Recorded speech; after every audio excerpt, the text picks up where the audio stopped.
The next time you go down to your local shop to buy a golf stick, just make sure it looks like this.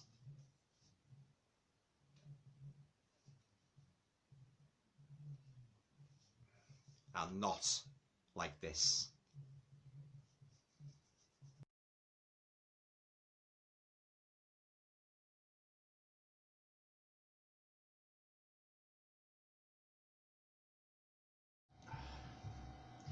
Hi guys, welcome to another video. Hope you're all keeping well. I know I've touched on this movie quite a few times in previous videos, but it's such an awesome film, and as such is one of my all-time favourite horror movies, and the one that I never ever get tired of watching.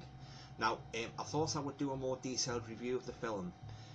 Now, the movie I am referring to is The Wolfman from 1941, starring the late great Lon Chaney Jr.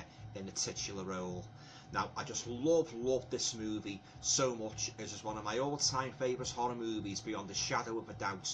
So here we go then. Now be prepared to be inundated by a wave of wolfy superlatives. Okay guys, now right, a bit of background on The Wolfman. Now, The Wolfman is a 1941 American film written by Kurt Siodmak and produced and directed by George Wagner. Now, the film stars Lon Chaney Jr. as a lycanthropically cursed Lawrence Talbot. Claude Rains plays his father, Sir John Talbot. Now, we also have a great supporting cast comprising of Warren Williams, Ralph Bellamy, Patrick Knowles, Bela Lugosi, and Evelyn Ankers and Maria Ouspenskaya. The Wolfman has had an enormous influence on just about every subsequent werewolf movie, and is one of Universal's much loved and much remembered horror movie. Now, the basic story of The Wolfman revolves around Lon Chaney Jr.'s character, Lawrence Talbot, who has been working in Canada as an engineer. Now, after learning of the death of his brother, Larry returns to his ancestral home in the village of Llanwelly in Wales to reconcile with his estranged father, Sir John Talbot, played by Claude Rains.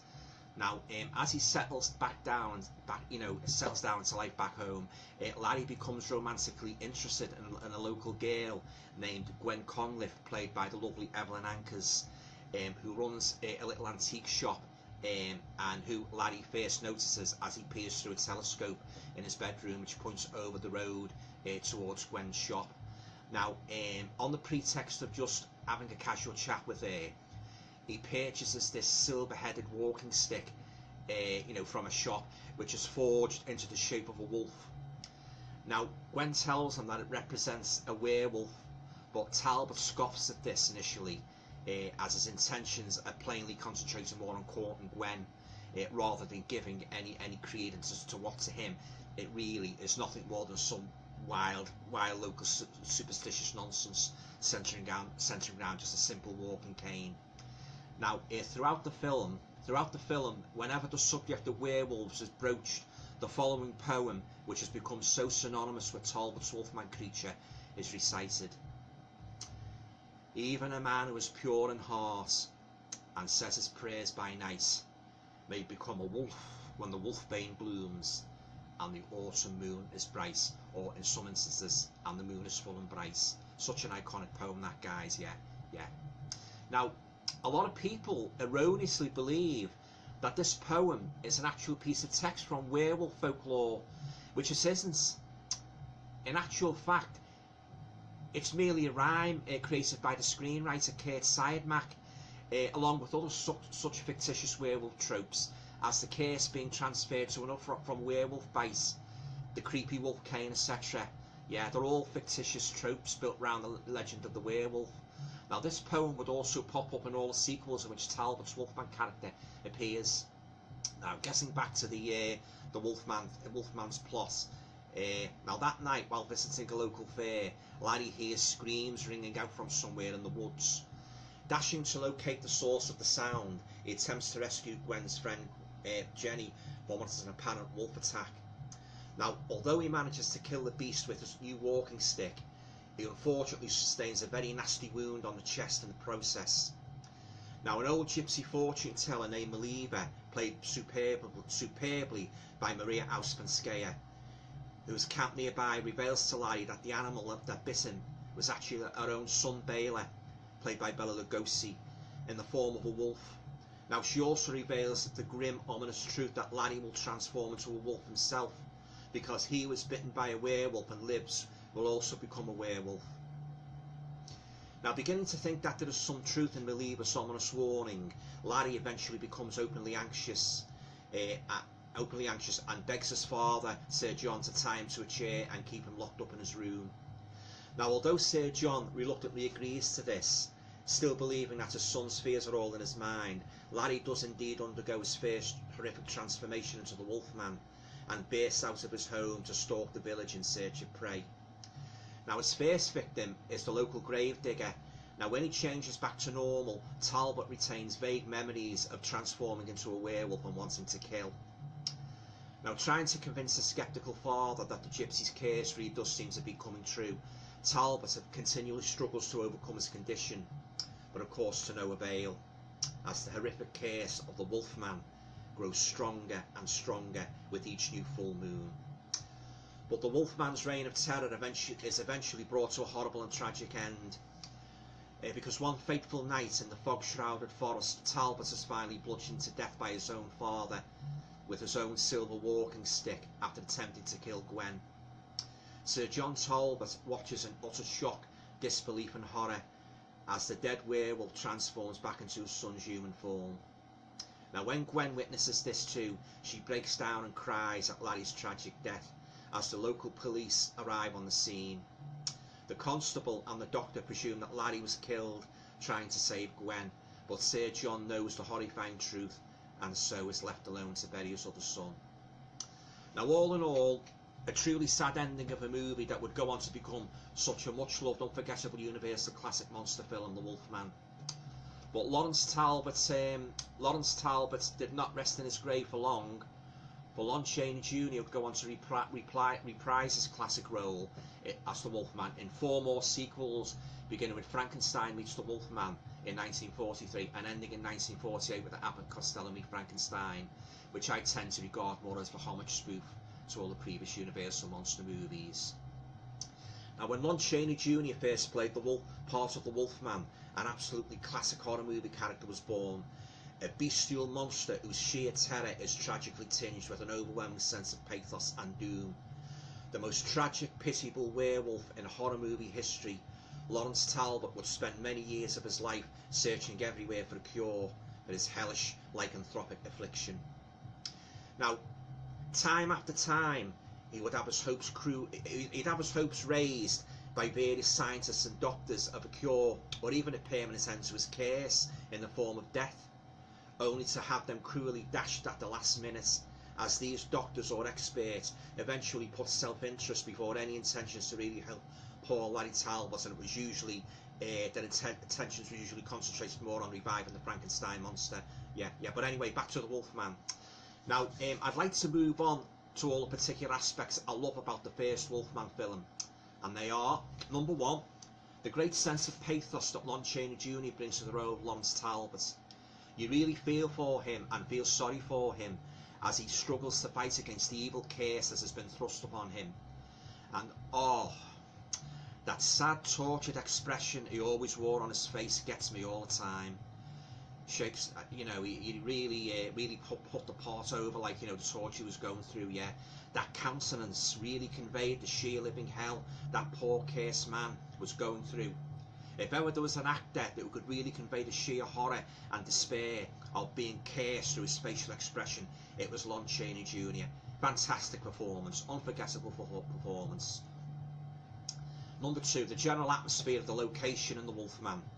I love the eerie, fog-shrouded woods through which the Wolfman rampages, looming up out of the shadows to pounce on his human prey. The foggy forest really adds to the creepy ambience and foreboding feeling of this movie, guys. Universal was so masterful at creating creepy terrain backdrops for their monsters. Number 3, Malieva, the old gypsy woman whose son Bela was responsible for cursing Larry. Maria Ouspenskaya was a Russian actress, and she gives a real outstanding memorable performance in this role. I also loved it when she reprised the role for the 1943 sequel Frankenstein Meets the Wolfman, in which she takes on the job of looking after poor Larry when she tries to help him in his desperate search for a cure. Now, the fourth thing I like about the Wolfman is the walking cane with the wolf's head, which Larry buys from Gwen's antique shop. This object is such an iconic image in the Wolfman movies, so no harmless golf sticks here, guys. Number 5, the lovely Evelyn Ankers in the role of Gwen Conliffe, Talbot's love interest.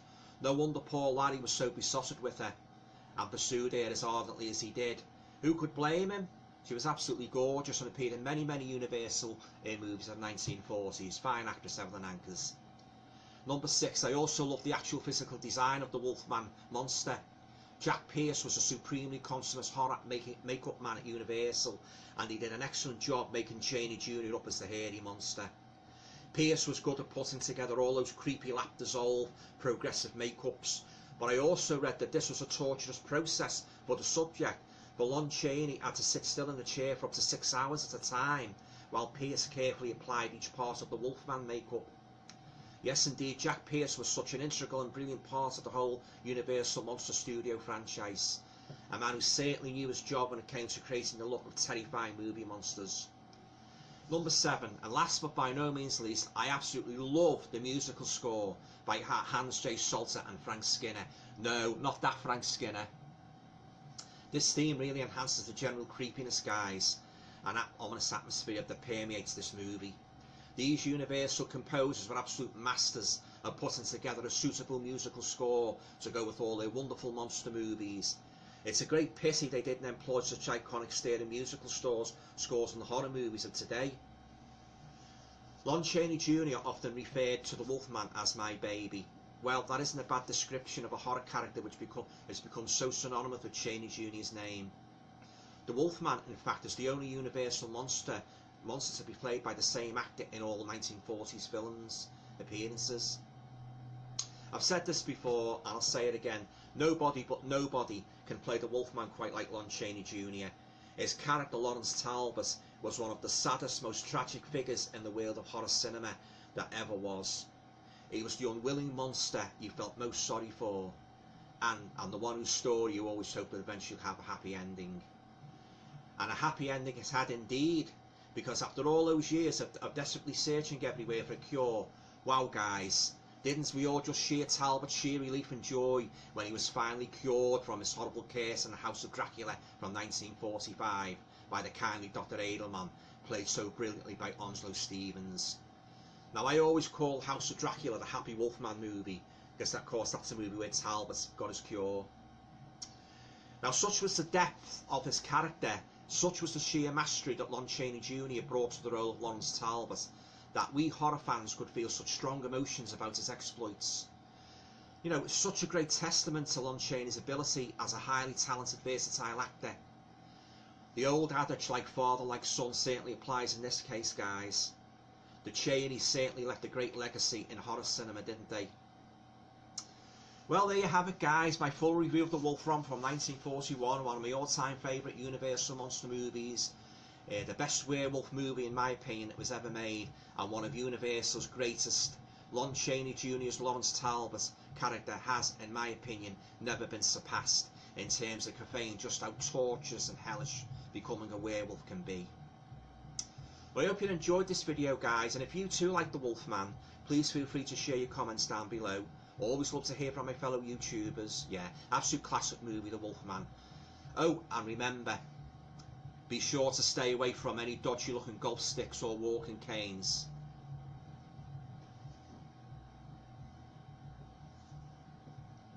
Stick with this one, it's much safer. Oh, and another thing, you needn't worry, there's no full moon tonight. Well, at least I don't think there is. Stay safe.